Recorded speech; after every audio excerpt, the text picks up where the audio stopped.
السلام عليكم، ازيكم؟ اول ما نبدا بالصلاه والصلاه والسلام على رسول الله. اللهم صل وسلم وبارك عليك يا رسول الله.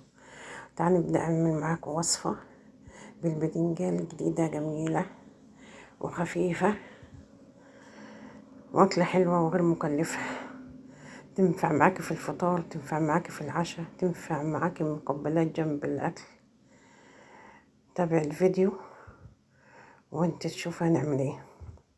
جبنا معانا باذنجانتين، قطعناهم حلقات، وبعد كده هنقطعهم صوابع زي البطاطس، بس خليها بقى يعني صوابع محملة شوية عشان الباذنجان بيطمر معانا كده اهو.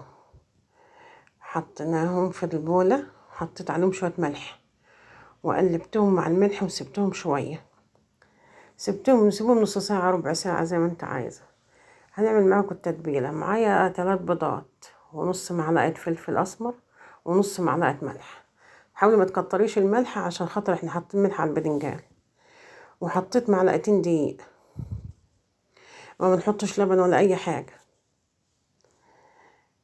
وحطيت معلقتين دقيق وحطيت نص تاني عشان هي لازم تبقى تقيلة شوية معانا. وحطيت معلقة نشا،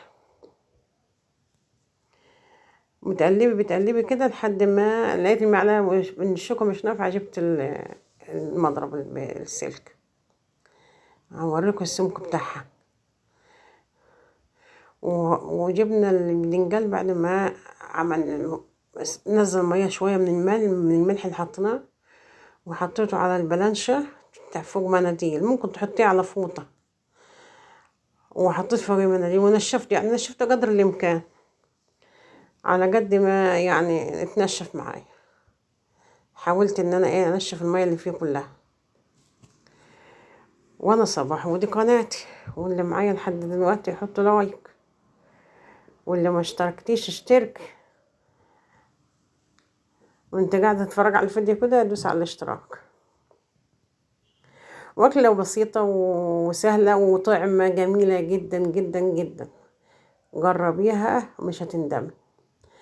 وهنا كبيت التتبيلة اللي انا عملتها بالبيض والدقيق والنشا والملح والفلفل على الباذنجان، وقلبتها تقليبه غلفت الباذنجان بالتتبيلة كلها. وهنا معانا بقسماط اللي بنعمل بيه الفراخ البانيه والفراخ المحمرة. بقسماط عادي، عايزة تحيجي انا ما حيجتوش عشان انا اكتفيت بالملح اللي في الباذنجان واللي في البيض. وتدبليها كده وبقلبها في البقسماط وتنفضيها من البقسماط وتحطها في الزيت. ما بتاخدش اقل من دقيقتين، بتبقى مستوية من الناحيتين. وصفة بسيطة وسهلة واكلة حلوة. الباذنجان في كل الحالات بيبقى حلو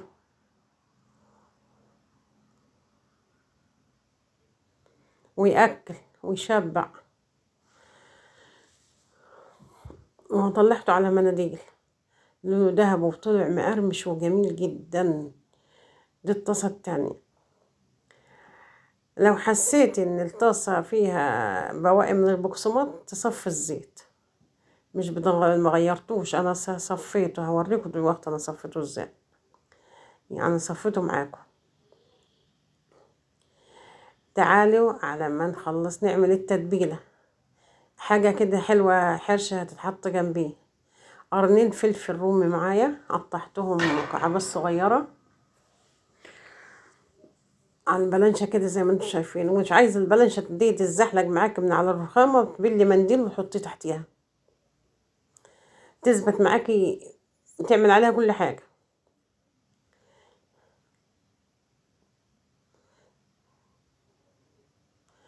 كنت بشريعة المبشرة بس انا استسهلت الهون. هنا انا قطعتهم على مكعبات صغيرة وحطيتهم في الهونة. ودي نص معلقة فلفل اسمر ومن نص معلقة ملح فقط لا غير. وعشان ندق الثوم والفلفل حطيت عشان الرخام، حطيت فوطة تحت الهون وهنا فضيتهم في الطاجن. حاجة حلوة في الخرق. ودي ليمونة، انا بحصر الليمون على السكينة، عندي عصارة والله، بس السكينة احسن، بحس ان هي بتنزل كل اللي في الليمون.